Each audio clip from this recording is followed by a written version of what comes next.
Hi there, I'm IJkhout, the CTO of IJkhout. It's safe to say that the world of broadcast, live production in particular, is experiencing change. Budgets are getting tighter, fewer staff have to produce more, while creative demands are actually getting higher. That being said, at the same time, we see a massive advance in computer technology, where general-purpose server hardware now is so powerful it can be utilized to address many of the broadcast industry's challenges. Software modules can replace many expensive and single-purpose hardware devices. IP connectivity is maturing into a valuable alternative to the miles of baseband cabling required to build a production facility. And software control panels allow for unprecedented workflow advantages, like production over IP. Now, my work at IJkhout is focused on recognizing the challenges and creative trends in the industry, and use the latest technological possibilities to provide answers and solutions. Solutions that will not just be less costly, but also provide maximum creative freedom. And perhaps one of the greatest advantages of modern software can be scaled to adapt to any workload and desired workflow. Now, when it comes to those workflows, it's clear that one size fits all does not exist. Every broadcaster or production has its own, sometimes unique requirements. That's why we have created an array of very powerful building blocks, all 100% software modules that together transform into almost any imaginable workflow. These building blocks include the important basics like video and audio mixing, video playback or effect processing, and extend to control user interfaces and automation modules. Automation is a key aspect of the modern broadcast workflows. Without well-designed automation tools, many productions could not be made, both from a cost perspective and from creative possibilities it can provide. We have designed the video automation modules not just to work seamless with our own building blocks. No, in fact, they have been created so they just as easy work in a new, modern, all-software facility or embedded in any existing environment. Data exchange with newsroom systems, control of existing third-party devices, or connecting with content management systems. And last but not least, all of our building blocks and modules come with their own APIs, so existing automation could take control of them as well. To be able to explain all this a bit better, I have prepared a small presentation. Now, let's look at a typical newscast scenario. Of course, we start having a few cameras, including robotics, and a few microphones in the studio.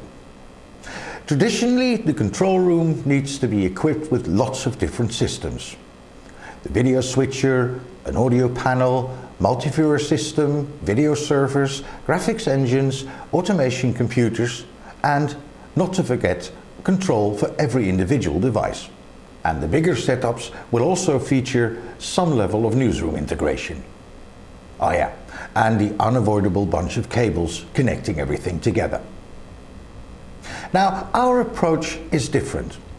First, we install one or more general computer workstations. The actual amount will depend on the number of required inputs, outputs, and other production needs like redundancy. The workstation will host our software, the IJkhout engine. I'll come back to this in a minute. Next to the multi-viewers, there's a choice of operational interfaces.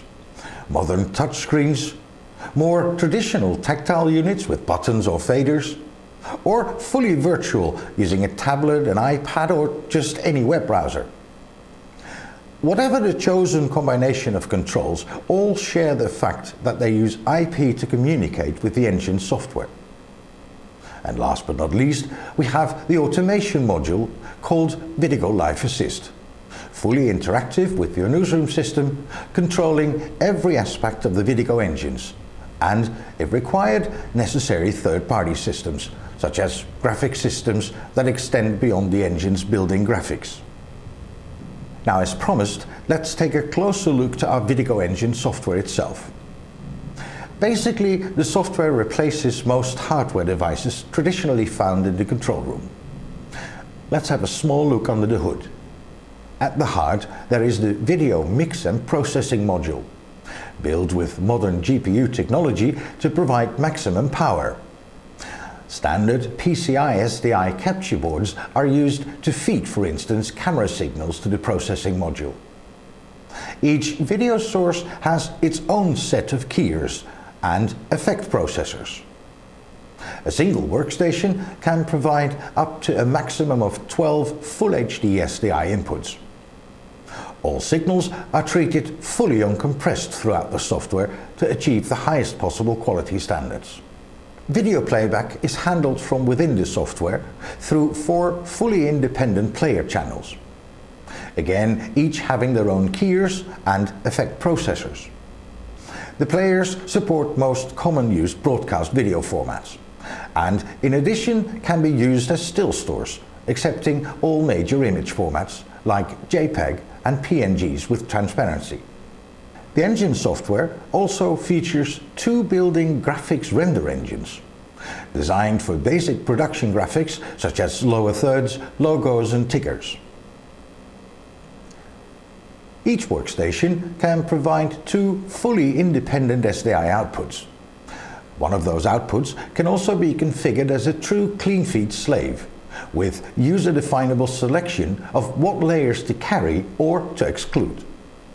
The standard workstation graphics card outputs are used to drive some of the control interfaces, as well as 2 free designable HD multiviewer outputs. Next to video, the software also has built-in audio handling, de-embedding audio from inputs, taking audio from video players, 2 separate playback channels, and of course audio embedding in the SDI outputs. To be able to connect external audio sources, the software has support for a mix of audio interfaces, ranging from analog, several digital formats, or the latest IP-based audio interfaces. The next software module covers the engine's asset management, from local hard drives inside the workstations or connected to online storage systems. This module connects the media to the internal playback channels. Now, these are all core modules that make the Vidigo engine. What's left, perhaps the most important, is the API layer. This is the gateway to take control of all powerful features of the software. This API layer does not only provide ways to build macros or scripts to run common tasks, but can also be used to have real-time, deep-level control of every aspect of the engine at all times.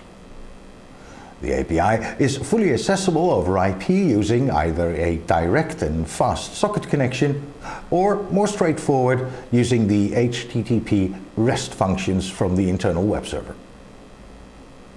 So, with the Vidigo engine providing all audio and video power required, and Vidigo Live Assist transforming your newsroom data in fully automated rundowns, the result is a very flexible and effective production environment. Now, I can hear you think, it all sounds good and nice, but will it really fit my needs? And does it actually meet my demands? Well, I can only come up with 2 possible answers. First, you really love hardware, and you really love your big technical crews, and you do not believe in software. Well, then we'll part here as good friends, no hard feelings. But hopefully I've triggered you enough to put me to the challenge. Let me know what you need, what you want, or what you need to achieve workflow-wise, big or small. And me and my professional team of integration engineers will present you an answer to your challenge or the way to bring your idea to life. No strings attached, I promise. Now come and see me at NAB. You can find me at South Lower 9321. I hope to see you there.